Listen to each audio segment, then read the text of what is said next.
اعوذ باللہ من الشیطان الرجیم بسم اللہ الرحمن الرحیم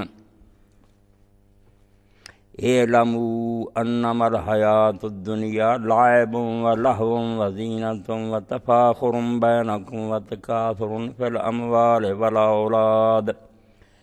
کمثل غیث اعجب الکفار نباتہ ثم یہیج فتراہ مصفرا ثم یکون حطاما وفی الآخرۃ عذاب شدید ومغفرۃ من اللہ ورضوان وما الحیاۃ الدنیا الا متاع الغرور سابقوا الی مغفرۃ من ربکم وجنۃ عرضھا کعرض السماء والارض اعدت للذین آمنوا باللہ ورسلہ ذلک فضل اللہ یؤتیہ من یشاء واللہ ذو الفضل العظیم ما اصاب من مصیبت فی الارض ولا فی انفسکم الا فی کتاب من قبل ان نبراها ان ذلک علی اللہ یسیر لکی لا تأسوا علی ما فاتکم ولا تفرحوا بما آتاکم واللہ لا يحب کل مختال فخور الذین یبخلون ویأمرون الناس بالبخل ومن یتولی فإن اللہ هو الغنی الحمید۔ میں نے آپ کے سامنے سورہ الحدید کے تیسرے رکوع کی آیات تلاوت کی ہیں۔ قرآن مجید کا کون سا مقام ایسا جو توجہ طلب نہیں، مگر یہاں اللہ تعالیٰ نے بہت بنیادی بات ذہن نشین کرانے کی کوشش کی ہے، جس کو بھلا دینے کی وجہ سے اور نظر انداز کرنے کی وجہ سے ہم دین سے دور ہٹ جاتے ہیں۔ دین مطالبہ کرتا ہے کہ یہ دنیا عارضی ہے، فانی ہے، اس کے در پہ نہ ہو، یہ دھوکے کی ٹٹی ہے، بالکل فریب کی چیز ہے، عارضی ہے، بالکل اصل چیز آخرت ہے، اس کو حاصل کرنے کے لیے دوڑ دھوپ کرو، اور اس کے لیے اپنے جان اور اپنے مال، دو چیزیں جو ہے نا، یہی تمہارے پاس ہیں، جان ہے یا تمہاری پراپرٹی ہے، ان کو اللہ کی مرضی کے مطابق خرچ کرو۔ مگر اس راستے میں شیطان مردود جو ہے نا، وہ ہمیں بہت بہکاتا، اور الشیطان یعدکم الفقر، ایسی باتیں بتاتا ہے کہ تم بے وقوف ہو، اپنا مال خرچ کر رہے ہو، اتنے لاکھ لوٹ بن گئے ہو، کل کو اگر کوئی مصیبت آ گئی وہ سیونگ اکاؤنٹ کھولو، کسی بینک میں کھاتہ جمع کرو، یہ دینی کاموں کے لیے خرچ کرتے ہو، کو آ گیا وقت تو کیا بنے گا؟ بیمہ کراؤ، بینک میں جمع کراؤ، دولت بچاؤ، خرچ نہ کرو، جان جو ہے اس کو بچانے کی کوشش کرو، اس کی حفاظت کرو، کیوں نادان بنتے ہو، خطرے مول لیتے ہو؟ تو یہ ساری بیماریاں جو پیدا ہوتی ہیں عقیدہ تقدیر پر ایمان نہ ہونے کی وجہ سے پیدا ہوتی ہیں۔ یہ بہت بڑی بات ہے کہ دین جو اس بات پر زور دیتا ہے کہ یہاں جو کچھ ہونا ہے وہ طے ہو چکا، کوئی طاقت اس کو ٹال نہیں سکتی، تم جتنے جی چاہو جتن کرو، اگر تمہارے مال کو نقصان پہنچنا ہے پہنچ کر رہے گا، تم نہیں روک سکتے اس کو، کوئی دنیا کی طاقت نہیں روک سکتی، وہ آئے گی آفت۔ تو کیا فائدہ کہ جس خدا کے ہاتھ میں رزق کا کم کرنا اور بڑھانا، تم اس سے ہی آنکھ مچولی کر رہے ہو، اس سے ہی چلاکیاں کرتے ہو کہ ہم بچا لیں گے اس طرح اپنا مال، تمہیں پتہ بھی نہیں چلے گا، کسی دن ڈاکہ پڑے گا یا کوئی آگ لگ جائے گی یا کوئی اور معاملہ ہو جائے گا، سب برباد ہوئے، کوششیں دھری رہ جائیں گی۔ اور جو جان بچانے کی تم کوشش کرتے ہو، اللہ کے ہاتھ میں زندگی موت، اس نے موت کا ایک وقت مقرر کر رکھا ہے، وہ موت ٹلے گی نہیں۔ تو اس لیے بزدل بننا، منافق بننا، مسرت پسند بننا کہ یہ وقت کا تقاضا، یہ ساری نادانی کی باتیں، تم ہزار جتن کرو اللہ کے لکھے کو مٹا سکتے ہو؟ اب یہ دین کا توحید کا بنیادی ہے ایک جزء کہ آدمی مانے کہ جس نے یہ دنیا بنائی ہے، رلٹپ نہیں بنائی، بغیر کسی اسکیم کے نہیں بنائی، پوری طرح ایک نقشہ بنایا اور اس کے تحت یہ دنیا بنائی اور چلا رہا، ایک ذرہ بھی یہاں نہیں ہے جگہ بدلتا جو لکھا ہوا نہیں ہے۔ یہ چیز ہے جس کو کافر سمجھ گئے۔ مولانا عبد المجید دریابادی رحمۃ اللہ علیہ اپنی تفسیر میں ایک کافر کا حوالہ دیتے ہیں انگریز کا، کہ وہ کہتا دو باتیں یار میں نے جو قرآن میں دیکھی ہیں، اس نے مسلمانوں کو دلیر بنایا ہوا، ایک تو زندگی بعد موت، یہ سمجھتے ہیں کہ مرنے سے کچھ بگڑتا انسان کا، صرف دنیا بدلتا، کچھ بھی نہیں فرق پڑتا، وہ کیوں روتا چلاتا رہا کہ ہائے مر جاؤں گا؟ یہ تو وہ کرے جو سمجھتا کہ بعد میں کچھ نہیں، جو مانتا کہ یہ تو تنگ سا ہے، کفس ہے، پنجرا ہے جس میں بند ہوں، اس سے جب میں آزاد ہوں گا تو اس سے بڑی کھلی اور وسیع فضا میں اڑوں گا، وہاں میرے لیے انعامات ہیں، جنت ہے، نعمتیں ہیں، کیوں گھبرائے گا؟ جیسے ایک بادشاہ نے ایک ولی اللہ سے پوچھا کہ کیا بات ہمارے سامنے جب موت کا کوئی ذکر کرتا ہمارے تو ہوش گم ہوتے، عیش منغص ہو جاتا ہے، مزہ جو کرکرا، تم لوگ بڑا خوش ہوتے۔ انہوں نے کہا سلطان آپ کو محلات سے نکال کر بیابان میں پھینک دیا جائے تو آپ گھبرائیں گے نا، اور ایک شخص کو بیابان سے اٹھا کر محلوں میں پہنچا دیا جائے وہ خوش نہیں ہوگا؟ ہم چونکہ آخرت کے لیے تیاری کرتے ہیں، ہم سمجھتے ہیں کہ فرشتے پھول لے کر کھڑے ہوں گے، ہار استقبال کریں گے، سلام علیکم طبتم فادخلوها خالدین، خوش ہو جاؤ، آ جاؤ، تم نے پاکیزہ زندگی گزاری، اب داخل ہو جاؤ جنت میں، مزے سے رہو۔ ہم موت سے کیوں ڈریں گے؟ اور جو سمجھتا ہے کہ مال بچانے سے نہیں بچتا، بہت کوششیں لوگ کرتے ہیں، نہیں تباہ ہو جاتا، کاروبار میں گھاٹے پڑ جاتے ہیں، نہیں کچھ بھی نہیں رہتا، لاکھ پتی ہوتے ہیں اور مانگنے پر آ جاتے ہیں۔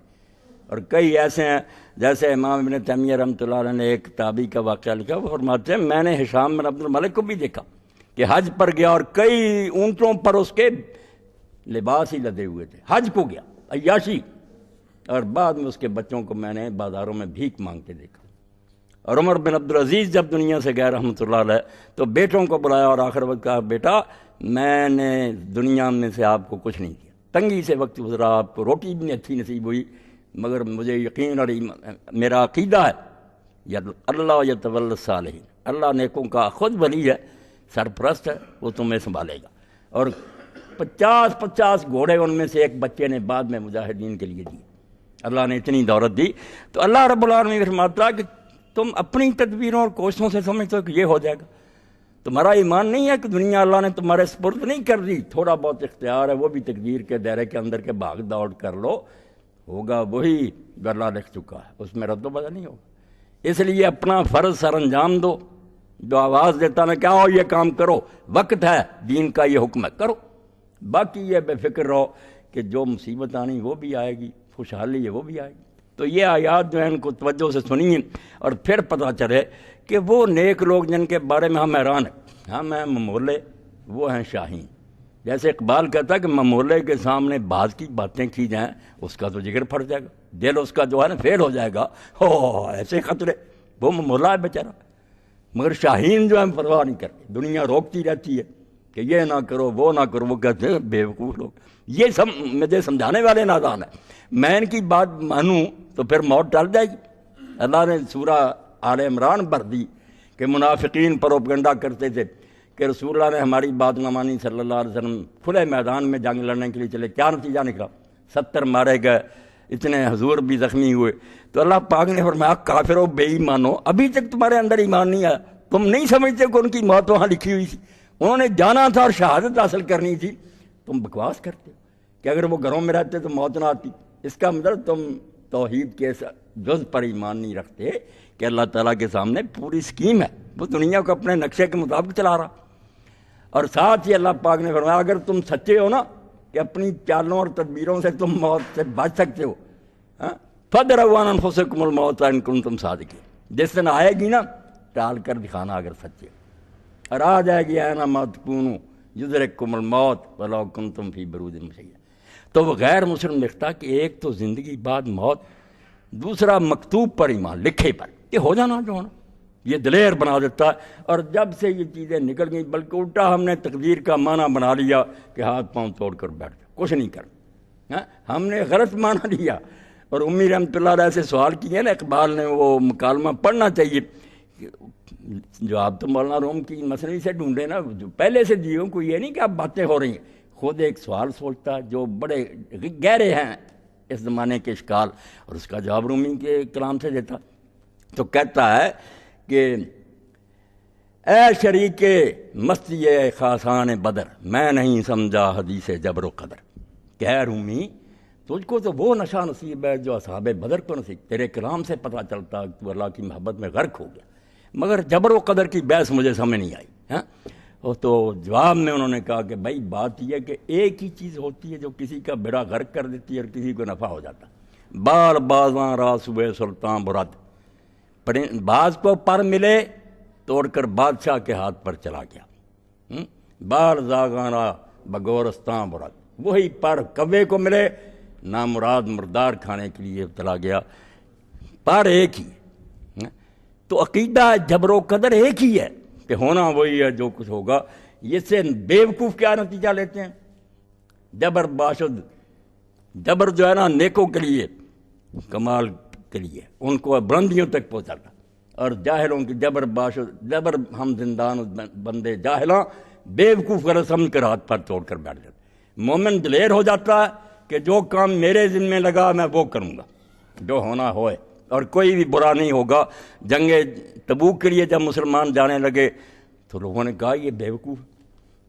اتنا دور کا سفر، آگ برس رہی ہے، پھل پکے ہوئے ہیں سنبھالنے ہیں، اور ٹکر ہے 2 لاکھ فوج ہے کیسر روم کی، دنیا کی سپریم پاور ہے، یہ جا رہے ہیں بیچارے جنہیں سواریاں بھی نصیب نہیں،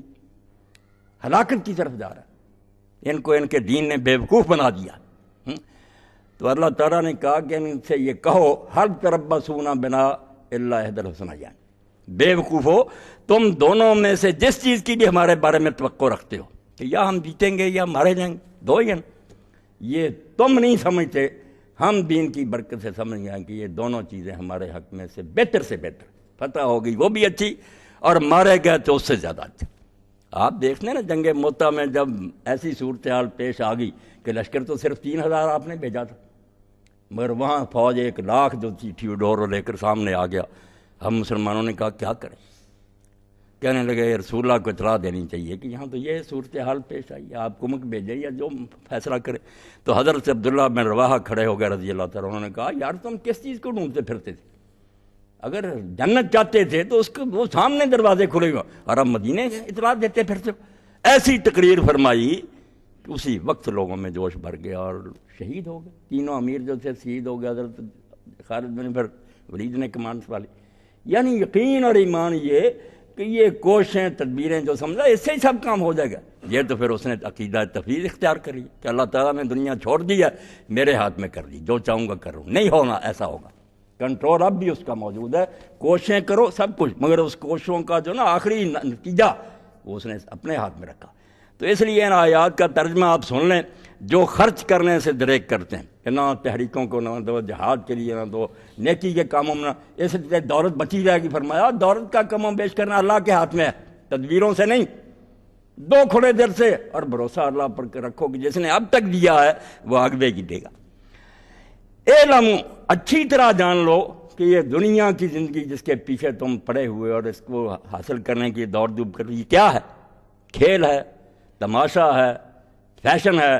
اور پھر آپس میں ایک دوسرے پر غرور کرنے کی چیزیں ہیں، اور آخر عمر میں آدمی مال اولاد کی زیادتی چاہتا، میں مر جوں، میرا گھر بعد میں یہ باز رہے، بچے، یہی دندے ہیں نا۔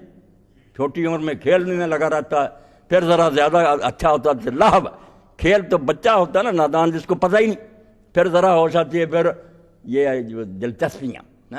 تھوڑی زیادہ عمر کے بچے پھر نا ہابیز اختیار کر لیتے ہیں۔ پھر اللہ پاک فرما زینہ، ہر شخص پسند کیا، میری جیکٹ اچھی ہو، اس کو سونے کے لگے ہوئے ہوں بٹن، یہ ہو زینت، فیشن، اور پھر تفاخر، میں اس سے بڑھ جاؤں، اس سے بڑھ جاؤں، اور بعد میں مال اولاد کی، اللہ پاک میں یہی کام ہے، اس میں لگے رہتے ہو۔ حالانکہ تمہیں عقل ہونی چاہیے کہ مسئلہ کیسے، یہ دنیا جو ہے اس کی مثال ایسے ہی سمجھو کہ جنگل جو ہے وہ ویران پڑا ہوتا، بارش ہوتی ہے وہاں طرح طرح کی بوٹیاں ہو گئی، سبزہ ہی سبزہ لہلہانے لگتا، آدمی نکلتا کہتا یار ایک آدھے دن میں رونق ہی رونق ہوگی۔ آجب الکفار نبات، بہت پسند آتی ہے کھیتیاں کے پھول طرح طرح کے ہیں، یہ تو گلزار بن گیا، ثم یہی، پھر وہ خشک ہو جاتے ہیں، فترہ مصفر زرد ہو گئی، ثم یکون حطاما، چند دن میں دیکھا وہاں کچھ بھی نہیں ہے۔ یہی اس دنیا کا حال ہے، کچھ نہیں، یہ سب اجڑ جائے گا، رونقیں جاتی رہیں گی۔ جو چمن سے گزرے تو اے صبا، تو یہ کہیو بلبل زار سے کہ خزاں کے دن بھی قریب ہیں، نہ لگا تو دل کو بہار سے۔ تو کس عارضی بہار میں پنسا ہوا، یہ ختم ہو جائے، تو 1000 ٹانگیں یہاں اڑانے کی کوشش کر، نہیں، وقت آئے گا، جانا پڑے گا، اور سب دھرا رہ جائے گا۔ وفی الآخرۃ عذاب شدید، اس دندے میں عمر ضائع کر دیتے ہو، آگے آخرت میں سخت عذاب منتظر ہوتا، آنکھیں بند ہوتی ہیں، ہتھکڑیاں آ جاتی ہیں، آگ آ جاتی ہے، فرشتے کوڑے لے کر آ جاتے ہیں۔ اللہ کے رسول اللہ علیہ وسلم فرماتے ہیں ایسا ہتھوڑا کہ اگر پہاڑ پر ماریں تو ریزہ ریزہ ہو جائے، اس سے چوٹیں لگتی ہیں۔ پھر مغفرۃ من اللہ و رضوان، تم نے یہ کما لیا عذاب۔ دوسرا بھی آپشن تھا کہ اللہ کی مرضی کے مطابق دنیا میں رہتے تو قصور معاف ہو جاتے اور اللہ خوش ہو جاتا، وہاں خوشنودی رب کی حاصل ہوتی، اللہ راضی ہوتا، اور جاتے تو پیش ہوتے تو کہتا کیا تحفہ لائے، تو کہتے کہ اللہ میں نے اس دنیا میں زندگی گزاری مگر تیرے سوا کسی چیز سے دل نہیں لگایا، بچوں میں بھی پھنسا رہا، بیوی بھی تھی، کماتا بھی تھا، مگر دل تجھ میں اٹکا ہوا، تجھ کو راضی کرتا رہا ہر حال میں، تو فرمایا اللہ خوش ہوتا۔ سلام قولا من رب الرحیم، رب رحیم خود سلام کہتا کہ آ بندے شابش تیرے جیسوں کے لیے میں نے دنیا بنائی تھی، وما الحیات الدنیا الا متاع الغرور، دنیا کیا ہے، یہ ساری مل بھی جائے گی اور تمہاری مرضی کے مطابق آخر تک رہ بھی گئی تو دھوکے کی چیز، تم چلتے بنو گے یہ پڑی رہ جائے، اس لیے کرو یہ سابقوا الی مغفرۃ من ربکم وجنۃ، چھوڑو ان باتوں کو کہ میں نے اس سے آگے نکلنا، اس سے زیادہ بینک بیلنس بنا، جنت کی طرف بھاگو اور اللہ کی بخشش کی طرف بھاگو، وہ حاصل کرنے کی دوڑنا ہے، ایک دوسرے سے آگے نکلنا ہے، تو ان چیزوں میں نکلو۔ ارضھا کعرض السماء والارض، یہ زمین و آسمان سارے بھی ملا دیے جائیں تو یہ اس کی چوڑائی بنتے، وہ جنت اتنی بڑی ہے وسیع۔ وَعِدَّتْ لِلَّذِينَ آمَنُوا بِاللَّهِ وَرُسُلِهِ، کوئی نہ کہے کہ پتہ نہیں جنت کب بنے گی، وہ ان لوگوں کے لیے جو اللہ کو سچے دل سے مانتے ہیں، ان کے رسولوں کو سچا مانتے ہیں، ان کے لیے تیار پڑی ہے، آنکھیں بند ہوگی، جنت کے دروازے کھلے ہوں گے۔ ذَلِكَ فَضْلُ اللَّهِ يُؤْتِيهِ مَن يَشَاءُ، اب کوئی نادان اور بیوقوف کہے کہ ہم اپنے ہاتھ سے یہ پیسے دے دیں، جانیں دے دیں، تو ایک تھوڑی سی قربانی، یہ فانی چیزیں دے کر اتنی ابدی جنت ہمیشہ ہمیشہ کے لیے، فرمایا کوئی بات نہیں، جو اللہ وعدہ کر رہا ہے ذالک فضل اللہ، یہ تمہارے اندازوں سے زیادہ یہ فضل کرے گا نا اپنی طرف، تمہاری محنت تو یہ ہے کہ 50-60 سال بالفرض صحیح بھی کام کیے ہیں، 50-60 سال وہاں رہنے دے، نہیں ہمیشہ میرے، اب نہ مرو گے نہ بیمار ہوگے نا، یہ اس کا فضل ہے، یوتی ہے معیشہ، مگر دے گا ان کو ہی جو اس کے معیار پر پورے ہوں گے۔ معیشہ کا معنی نا لوگ کر لیں جس کو چاہے،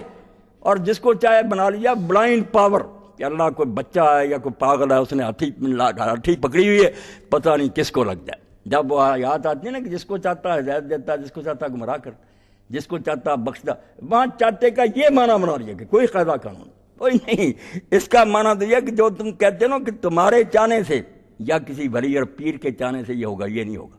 نہ سفارش چلے گی نہ دخل، جس کو وہ چاہے گا، اب وہ کس کو چاہے گا وہ تو بتا دیا، سارا کلام بھرا ہوا کہ ان کو بخشوں گا، ان کو سزا دوں گا۔ یہ تو ایسے ہے جیسے کسی جج کو آدمی متاثر کرنا چاہے، دوست جائیں یا رشوت جو کہ کام کرو میں وہ فیصلہ کروں گا میں جو چاہوں، اب بیوقوفی سمجھے کہ جو چاہے گا اندھا ہے بھائی، نہیں قانون کے مطابق، اس لیے یہ چاہے جہاں جہاں اللہ کے لیے ترجمہ کرنے والوں کو چاہیے کہ بدلنے لوگ تباہ ہو گئے تھے، وہاں لکھیں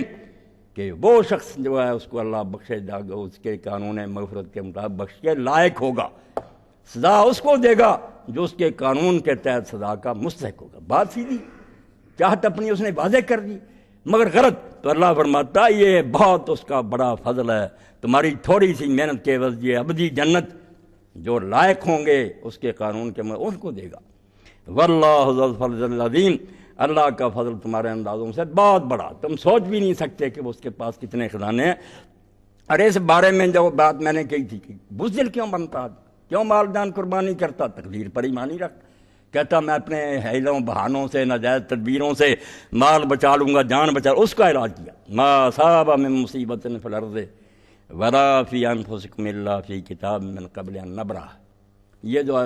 زمانہ گزر رہا ہے امام حسین رضی اللہ عنہ کی شہادت کا، یہ بھی اسی سلسلے کی بات ہے، کیوں نہیں انہوں نے کسی کی بات سنی، جانتے تھے کون ٹال سکتا وقت کی پکار ہے، کچھ لوگ چپ ہو گئے ہیں، کچھ عبادت خانوں میں گھس گئے ہیں، کچھ بیچارے جو ہیں بک گئے ہیں، اب کوئی بھی نہیں جو میدان میں آئے، تو میں بھی اگر نہ نکلا تو یہ تو ہو جائے گا کہ یہ سب ٹھیک ہی ہو رہا، کم از کم یہ تو امت کو پتہ چلنا چاہیے کہ یہ ٹھیک نہیں ہو رہا، میں روک نہیں سکتا، میرا باپ بے بس ہو گیا تھا جب وہ پوری سلطنت کا مالک تھا، حسن بے بس ہو گیا تھا، میرے پاس کون سا لشکر، مگر وہ تنہا اور ایک اس کے ساتھ عورت اس کی بہن نکل کھڑے کہ نہیں، امت کو بتانا چاہیے کہ یہ پٹڑی غلط ہے جس پر گاڑی جا رہی، چلتی رہے، اور اس کی برکت ہے کہ آج امت اسلامیہ میں کوئی آدمی اس دور کو خلافت راشدہ نہیں کہتا، بالکل کہتے ہیں کہ حکمران ہے، ٹھیک ہے آج تک چلے آ رہے ہیں مشرف صاحب کی طرح، مگر یہ مسلمانوں کے صحیح حکمران نہیں، ایسی لکیر کھینچ دی کہ بھائی معیاری حکومت جو ہے وہ وقت گزر گیا، یہ ملک عزوز ہے، ظالمانہ بات سے ہوتی رہے، ورنہ جیسے چپ ہو گئے نا، زیادہ لوگوں نے بات خانے وہ بے ایمان نہیں تھے، عبادت خانوں میں گھس گئے کہ یار چھوڑو، حکومت سے کیا ٹکر لینی، اللہ اللہ کریں، لوگوں کو دین پڑھائیں سکھائیں، مگر میدان میں نکلنے والا کوئی نہ رہا۔ یہ عقیدہ اور ایمان ہے جو نکالتا ہے کہ تمہیں ما اصاب من مصیبت فی الارض، زمین میں جو حادثہ پیش آئے گا، زمین میں حادثے سے مراد تمہارے جسم کے باہر، مال کو آ جائے، پراپرٹی کو آ جائے، فصلیں تباہ ہو جائیں، جو باہر آئیں گی مصیبتیں پیش، ولا فی انفسکم، اور تمہارے اپنے آپ کو بھی جو مصیبتیں پہنچے گی، سن لو کہ یہ کوئی ایکسیڈنٹ نہیں ہوگا، نہ یہ اچانک ہوں گی، الا فی کتاب، یہ پہلے سے دفتر میں لکھی ہوئی ہیں، من قبل ان نبرأ، تمہیں پیدا کرنے سے پہلے ہم سب کو یہ طے کر چکے ہیں اور اس کے مطابق ہو کر رہے گا، اس لیے کوئی فائدہ نہیں بزدل بننے کا اور ہاتھ پاؤں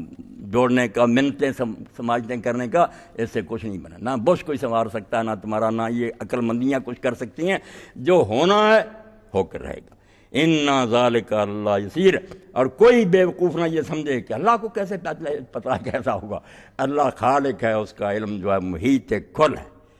وہ پیدا کرتا اپنے ہاتھ سے، خود بخود چیزیں نہیں بنتی جاتی ہیں، الا یعلم من خلق، جو اپنے ہاتھوں سے بناتا وہ بھی نہیں جانتا کہ یہ چیز کتنے مدد کے لیے ہے، کس کام کے لیے، اس کے لیے یہ بات بالکل معمولی ہے۔ تم اپنے علم کے لحاظ سے سوچتے ہو کہ کل کے بارے میں کون، نہیں، اللہ کا سوچو کہ اللہ جو ہے وہ بالکل کامل ذات ہے جس کے علم میں کوئی نقص نہیں، حاضر و مستقبل اس کے لیے ایک ہی، جو گزرا جو ہے ہونا سب جانتا ہے۔ اور یہ مسئلہ کیوں بتایا؟ فرمایا بال پر جو ہیں وہ کوے کو لے جاتے ہیں مردار کی طرف، یہی مسئلہ لے کر کوئی بے ایمان چھوڑ بیٹھیں گے کہ بس پھر کچھ نہ کرو، کچھ جو ہیں وہ باز کی طرح بادشاہ کی طرف اڑیں گے، وہ دلیر ہو جائیں گے کہ ڈرنا نہیں، لِكَيْ لَا تَأْسَوْا عَلَىٰ مَا فَاتَكُمْ، یہ مسئلہ تقدیر کی حکمت بیان کی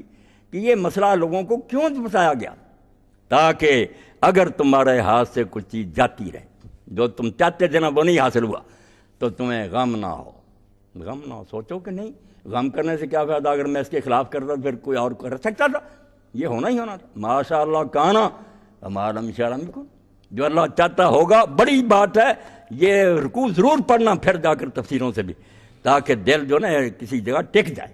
ہاں اپنی جگہ جم جائے کہ پریشان ہونے کی کوئی ضرورت نہیں، گھبرانے کیا بات، جو نہیں ہوا یہ ہو ہی نہیں سکتا تھا، ولا تفرحوا بما آتاکم، اور اگر وہ چیز کوئی تمہیں اپنے فضل سے عطا کرے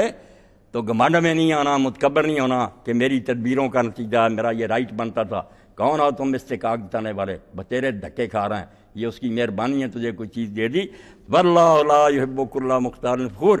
سن لو کہ اللہ تعالیٰ کو وہ بندے پسند نہیں ہیں جو اپنے آپ کو بڑی چیز سمجھتے ہیں۔ مختال معنی دونوں کا ایک ہی، غرور کرنے والا گھمنڈ، مگر مختال ہے اندر، یہ اندر کی بات ہے کہ جب دل میں آ جاتا ہے خیال کہ میں بڑا ہوں، تو فرمایا ذہن بھی ٹھیک رکھو، یہ کیڑا پیدا نہیں ہونا چاہیے، فخور جو پھر اس کا اظہار شروع کرتا، باتوں سے بھی کہتا میں بڑا ہوں، اور اپنے کردار سے بھی کہ لوگوں کے برابر نہیں بیٹھتا، آگے آگے چلتا، فرمایا ایسے جو اپنے آپ کو بڑا سمجھتے ہیں اور دوسروں کے مقابلے فخر جتاتے ہیں، میں ان کو پسند نہیں کرتا۔ اسلائی صاحب رحمۃ اللہ علیہ فرماتے ہیں یہ بات جہاں جہاں آتی ہے کہ اللہ کو یہ پسند نہیں،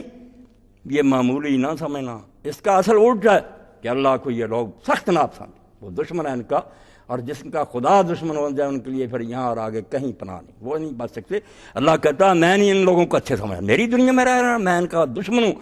الذین یبخلون ویامرون الناس بالبخل، ان کم بختوں کا حال یہ تقدیر پر نہیں مانتے، اس لیے خود بھی بخل کرتے ہیں، ہمیشہ سوچتے ہیں وہ کھاتا کھولیں جہاں ہماری دولت بڑھتی رہے،